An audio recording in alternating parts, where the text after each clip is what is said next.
नमस्कार, जय हिंद, वंदे मातरम। महेंद्र कुमार पांडे, दमदार 24 न्यूज में स्वागत है। आज दमदार 24 के न्यूज के मेहमान हैं शरद पवार, जो चांदीवली विधानसभा कहे या यूं कहे वार्ड क्रमांक 156 में आज एक ऐसे चर्चित चेहरा है, जो आज निरंतर कम से कम 20 वर्षों से, 20 वर्ष क्या 30 वर्षों से आप जो है जनता की सेवा कर रहे हैं। आज वार्तालाप करने का विशेष मुद्दा है मनपा का चुनाव। आज का हमारा जो हेडलाइन है, आओ वार्तालाप करें, इसी मुद्दे पे हम आप सभी के बीच में शरद पवार जी का स्वागत करते हैं। बहुत बहुत धन्यवाद। दमदार न्यूज को मैं हार्दिक आभार देता हूं कि हर एक के विचार लेकर वो 156 बोलो या सब पूरी जनता के सामने वो विचारों को ला रहे हैं। इसे सर भी सामने मनपा का चुनाव आ रहा है और बीच में विगत जो है 5 वर्ष चुनाव नहीं हुआ, तो 5 वर्ष को विकसित कार्य जो है अवरुद्ध हुआ था, उस तरह जिस तरह होना चाहिए उस तरह से हुआ नहीं। अब चुनावी माहौल चल रहा है, लोग तरह तरह के प्रतिलोभन जनता के लिए दे रहे हैं, क्योंकि विगत आप कुछ वर्ष से जो है आप सत्ता में नहीं रहे, उसका भी आपने जो है कार्य देखा सत्ता में न रहने के बाद। और सत्ता में जब आप 10 साल थे, 10 साल में वार्ड 156 में पानियों की बड़ी ज्यादा किल्लत थी, लेकिन आप जो है घर घर तक आपने पानी पहुंचाया। एक हमारे धर्म ऐसा बोला जाता है कि अगर आप पानी पिलाते हो तो सबसे बड़ा पुण्य का काम है, वो कार्य आपने किया है, उसमें क्या बोलना चाहेंगे? ऐसा है कि जब हम 2007 में चुन के आए, इस विभाग में पानी की बहुत बड़ी किल्लत थी, जबकि मेरे विभाग में रहेजा विहार कॉम्प्लेक्स, चांदीवली फार्म रोड, ये सब मेरे यादव नगर मेरे विभाग में आता था। एक एक रहेजा विहार की इमारत में 1 लाख का टैंकर का बिल आता था। उस बिल को हमने समाप्त किया। तुंगा वासियों के लिए हमने पानी, बहुत जितना पानी चाहिए उतना पानी हमने लाया। नीचे शिव शक्ति नगर है, उसको हमने 6 इंच का बूस्टिंग दिया 60 इंच में से, और उधर भी पानी पानी हो गया। और दूसरी बात है, जो गलियों में पाइप पड़े थे, लोग उसके ऊपर चलते हुए गिरते थे, उस आज तुंगा में एक भी जगह पे पाइप नहीं दिखता है। और घर तक, गांव देवी के माँ के द्वार तक मोटरसाइकिल जाती है और अपने घर के सामने मोटरसाइकिल खड़ी होती है। ये इतना बड़ा काम हमने पहले करके दिया। और सिलिन डिसल्वा जब एमएलए थी, शायद उस बात को 45-50 साल होने आए हैं, उस टाइम से तुंगा वासियों का एक प्रश्न था कि यहाँ से हम नीचे के भाग में, तुंगा से नीचे के भाग में जाते हैं तो वहां पे सिग्नल की आवश्यकता है। वो सिग्नल कोई नहीं लगा सका, जो शरद पवार ने 2007 में आके 6 महीने के अंदर सिग्नल लगाने का काम किया। उसके बाद मैंने 24 घंटा एम्बुलेंस सेवा दी, हाईमास लाइट लगाया, और जो 156 और अब जो 157 में थोड़ा कॉर्नर है, वो दोनों जगह पे जो अस्पताल बने हैं, आप जाके महानगर पालिका में फाइल देख सकते हो। मैं आपको रोकना चाहूंगा, तो आपने तुंगा गांव को उजालामय किया था, आज अंधेरामय हो गया है। आज वो हाईमस लाइट आप अथक परिश्रम करके तुंगा गांव वासियों को लगाए थे, बहन बेटियों को सुरक्षा के लिए आपने लगाया था कि आज वो सुरक्षित होके चल फिर सके, लेकिन आज वही वार्ड क्रमांक 156 की बहन बेटियां आज अंधेरे में जा रही हैं और डर डर के जा रही हैं, कभी उनके साथ आपघात ना हो जाए, तो उसमें क्या बोलना चाहेंगे? यही होता है कि देखो, विकास किसको कहते हैं। आज हमने एक जो चीज, बहुत उसके लिए तकलीफ था, हाईमास लाइट की आवश्यकता थी, क्योंकि जो स्ट्रीट लाइट होती है उसकी इतना उजाला नहीं होता है कि जो कोई कांड न कर सके। कोई चेन खींच के जाता है, कोई लड़की को छेड़ के जाता है।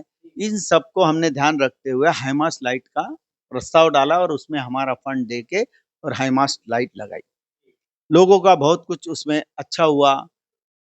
थोड़ी चोरियां बंद हो गई, नहीं तो मेरे ऑफिस के आजू बाजू में ही चेन खींची जाती थी, वो सब रुक गया। क्योंकि जो कैमरा हम जान रहे हैं, उसको हमने कवर भी किया था। कैमरा जो है आपने ऐसा अपने कार्यालय से ऐसा कैमरा लगाया था कि पूरा सिग्नल तक जाता था, और सिग्नल पे भी कैमरा लगाने में आपको बहुत बड़ा श्रेय है।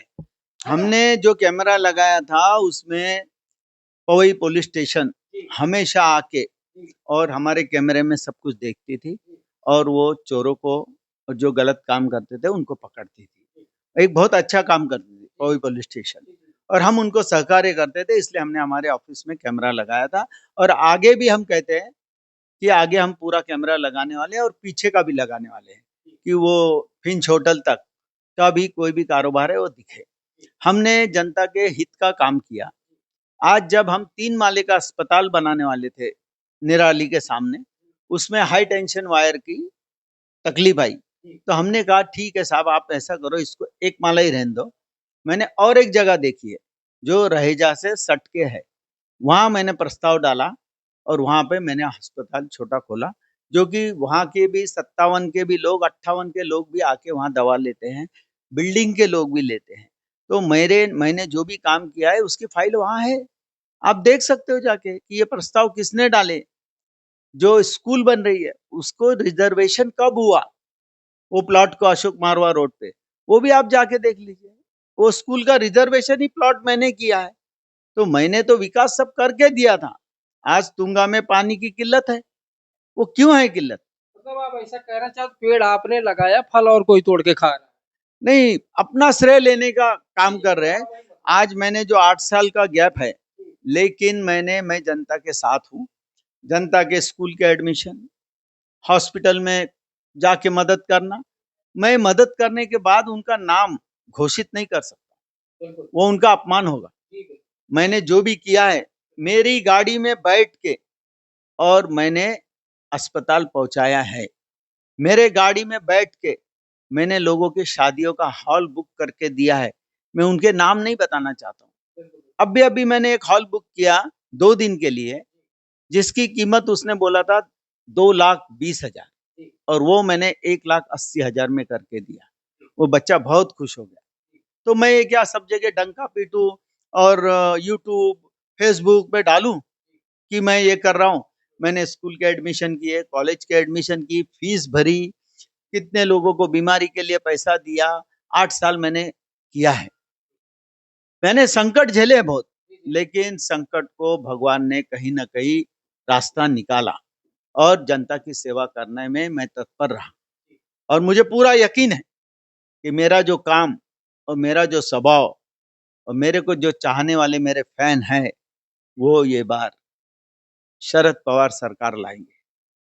एक मेरा अहम सवाल रहेगा, चूँकि मैं हर उम्मीदवार से मेरा सवाल रहता है, मैं आपसे भी करूँगा। चूँकि आज चांदीवली विधानसभा के अंतर्गत नशा का व्यापार बढ़ते जा रहा है और आज के जो युवा पीढ़ी है वो नशे के कगार पर है। वार्ड 156 में क्या आप नशा मुक्ति पर भी कार्य करेंगे? लोगों को निजात दिलवाएँगे? ज़रूर ये प्रश्न आपने ऐसा उठाया है कि जिस पे हमें काम करना पड़ेगा। आज एयरपोर्ट पे, ट्रेनों में, कोई-कोई जगहों पे, गाँव में बहुत बड़ी संख्या में ड्रग्स मिल रहा है और वो पुलिस पकड़ रही है। पुलिस का काम बेहतर कर रही है और हम उनके साथ जुड़ के, जो हमारे तुंगा में भी जो चल रहा है 156 में, हम उसको मुक्ति दिलाएँगे लोगों को और वो नशे से हम जवान बच्चों को दूर करेंगे और उनको बताएँगे कि आप ये काम मत करो, आपका परिवार है, आपके परिवार की तरफ आप ध्यान रखो, ये सब करने से कुछ नहीं होता है। तो हम लोगों के बीच में अच्छाई लेके गए हैं। आज आपको बताएँ, जब पाइपलाइन जो तोड़ी गई, 3 किलोमीटर पे घर देने वाले थे और मेरे पास उनके लेखी लेटर लिखा हुआ महानगर पालिका को उनके सही का मेरे पास है। उन्होंने लिख के दिया, दिवाली बाद आप ये पाइपलाइन तोड़ देना। मेरा एक सवाल है उनसे, क्या पाइपलाइन अपने ही एरिया में है? 158 में नहीं है? 159 में नहीं है? असलफा पाइपलाइन है, मोहिली पाइपलाइन है, वहाँ बड़ी-बड़ी लाइन है, तो उनको क्यों नहीं तोड़ा गया? हमारे विभाग में सिर्फ साइकिल ट्रैक बनानी थी और साइकिल ट्रैक कहाँ है? मेरा प्रश्न ये है, साइकिल ट्रैक कहाँ है? वहाँ तो और अड्डा बन गया है नशे का। कभी कोई बियर की बाटली पड़ी है, कोई दारू की बाटली पड़ी है, कोई चरस गांजा पी रहा है।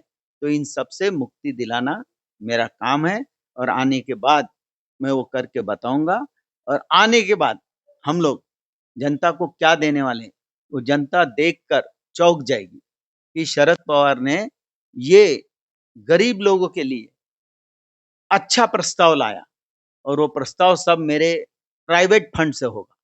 महानगर पालिका का फंड तो विकास के लिए होगा, लेकिन जो जनता के लिए मैं देने वाला हूँ, मेरा मैनिफेस्टो जल्दी से जल्दी मैं क्लियर करने वाला हूँ और वो मैनिफेस्टो में जनता के लिए बहुत कुछ देने वाला हूँ और मेरा मैनिफेस्टो देखकर जनता समझ जाएगी कि सच्चाई क्या है। पवार जी, आप मनपा के चुनाव के मैदान में आ रहे हैं और विगत कुछ आप विश्रामालय में कुछ वर्ष रहे। तो इस चुनाव के मैदान में वार्ड क्रमांक 1 जनता आपको देख भी रही है, आपको सुन भी रही है। दमदार 24 न्यूज़ के सब दर्शक आपको देख रहे हैं। तो इस चुनाव में 156 वार्ड की जनता के लिए आपकी क्या घोषणा रहेगी कि आप क्या कार्य करने वाले हैं? वो ज़रा आप जनता को बतलाइए। हम जनता के लिए पहले तो हम 24 घंटा एम्बुलेंस सेवा देने वाले हैं। 2 ड्राइवर रहेंगे और सभी जाति धर्मों के लिए बड़ी गाड़ी लेके, कि किसी को भी ये ना हो कि हमारे लिए नहीं है, खाली वो उनके लिए है। सबके लिए रहेगी, 24 घंटा गाड़ी यहीं खड़ी रहेगी और यहाँ से फ़ोन नंबर वो लिखा रहेगा ड्राइवर का और गाड़ी मिलेगी। कहीं भी जाना है गाड़ी मिलेगी। दूसरा, हम एक महिलाओं के लिए योजना लाने वाले हैं। 2 सिलेंडर हम साल में हम सब्सिडी देने वाले हैं, 2 सिलेंडर की। उसके बाद अगर कोई भी लड़की की शादी है मेरे वार्ड में, उसको जहाँ भी हॉल लेना है, वो फ्री में हॉल दूँगा और लड़के की शादी है, उसमें 50% और जो गरीब है, उपचार करने में उसे तकलीफ आती है, तो उसको मैं हॉस्पिटल में उसके बीमारी के लिए मैं खर्चा करूँगा और हमने भी ऐसे बहुत से अस्पतालों में बात की है, जैसे निराली हॉस्पिटल। महानगर पालिका के तो हॉस्पिटल है ही, वहाँ तो मैं लेके ही जाऊँगा, एडमिट कराऊँगा, ठीक है, दवा-पानी का पैसा कम पड़ता है उनके पास, तो उनको वो भी मदद करूँगा और निराली जैसे ट्रस्टी का हॉस्पिटल्स हैं और है बहुत से, उनसे हमने बातचीत की है कि हमारे पेशेंट्स को सुविधा मिलनी चाहिए और मैं ये नहीं कहता हूँ कि मैं चुनाव के बाद करता हूँ। अभी आज जाके ही आप निराली हॉस्पिटल में पूछ लो, 4 दिन से एक व्यक्ति का डायलिसिस नहीं हो रहा था हीमोग्लोबिन कम होने की वजह से। उसको मैंने एडमिट करा के 2 दिन हीमोग्लोबिन उसका ऊपर लाया, ब्लड दिया उसको और आज वो 1 हफ्ते से डायलिसिस करके जा रहा है, खुश होके गया है। बोला साहब तुमने तो नगर सेवक बनने से पहले ही बता दिया कि इतना खर्चा करके तुमने मुझे वापस ज़िंदगी दे दी। तो हम कोई बताना नहीं चाहते हैं, ना यूट्यूब या चैनल पे कोई बवाल नहीं करना चाहते। हमने अभी भी आपको नाम नहीं बताया। जी, जी। हाँ, तो देखो हम किसी को मदद करते हैं तो उसका नाम हम बताएँ, उससे फॉर्म लें, हम आधार कार्ड देखें। हमने दिवाली का भी गिफ्ट बाँटा था। हमने शक्कर, रवा, मैदा बाँटा। हमने किसी का कार्ड नहीं देखा, आधार कार्ड नहीं देखा और कम से कम 2500 घर में हमारा रवा, मैदा, शक्कर गया। कोई बिन वोटर भी ले गया होगा तो भी खुश रहे, वोटर ले गया वो भी खुश रहे। हमको ऐसा काम करना है और हमको इस सृष्टि पे हमारा नाम रख के जाना है। हमें कोई भी हमारा दिखावा नहीं करना है और हमारी फैमिली, पवार फैमिली, ये इस चांदीवली में मेरे बाद भी जो फैमिली आएगी, वो नाम करके ही जाएगी। किसी भी आदमी को तकलीफ नहीं होगी और न किसी गरीब का झोपड़ा उध्वस्त करके माहौल तक मैं लोगों को भेजने का काम नहीं करूँगा। ये मेरा वचन है और मैं मेरे वचन सब निभाऊँगा और मेरी सच्चाई लोगों के सामने आज 30 नहीं 40 साल से है, जब से मैं प्लम्बर था, तभी से लोगों के पास है कि पैसे नहीं ले जाता था पवार। पानी का कनेक्शन हो जाता था, पैसे बाद में लेके जाता था 3-4 महीने में। तो मेरा वचन लोगों के साथ है और मैं कोई भेदभाव नहीं करता हूँ। सब जाति धर्म एक ही समभाव है और सबको लेके चलना, सबके साथ चलना ये मेरा काम है। जनता से निवेदन यही करूँगा कि जनता हमेशा से जनता ने देखा है कौरव पांडवों की लड़ाई महाभारत, उसके बाद कंस के घमंड को देखा है, फिर रावण के घमंड को देखा है, लेकिन एक न एक दिन घमंड को खत्म होना ही पड़ता है। सच्चाई, धर्म और अधर्म की लड़ाई हो रही थी, कौरव और पांडव की, लेकिन जीत किसकी हुई? सच्चाई की जीत हुई, धर्म की जीत हुई। तो मैं सच्चाई और धर्म के रास्ते पे चल रहा हूँ। मेरी जीत मेरी जनता करेगी, ये पूरा विश्वास है। धन्यवाद। बहुत वार्तालाप करने के लिए। तो हमारे साथ में आज के जैसे हमारे मेहमान थे दमदार 24 न्यूज के शरद पवार जी। 10 वर्षों का कार्यकाल के भी इन्होंने प्रकाश डाला और आने वाला जो मनपा का चुनाव आए हैं जी, भावी उम्मीदवार हैं कांग्रेस पार्टी से, उसको 10 साल में और आगे क्या करेंगे 10 साल का भी बताया, आगे अपनी जनता 100 वार्ड 156 की जनता के लिए क्या-क्या करेंगे वो भी उन्होंने विस्तार रूप से रखा हुआ है। हालाँकि ये ज़मीनी स्तर के नेता हैं। आज तुंगा गाँव वार्ड क्रमांक 156 में घर-घर तक पानी पहुँचाने वाले शरद पवार। जिन गलियों में लोग चल फिर नहीं पाते, आज उन गलियों में बच्चे खिलखिला के दौड़ते हैं। वो किसकी देन है? शरद पवार। आज तुंगा गांव का जंक्शन उजालामय है। लोग पहले अंधेरे में रहते थे। किसकी देन है? शरद पवार। तो शरद पवार हर वक्त सुरक्षा, लोगों का स्वास्थ्य, विकास के मुद्दे पर कार्य किया है। यही मुद्दा लेके फिर मनपा के चुनाव 2025 में आ रहे हैं मैदान में। तो कैमरा पर्सन रोहित के साथ महेंद्र कुमार पांडे, दमदार 24 न्यूज, मुंबई।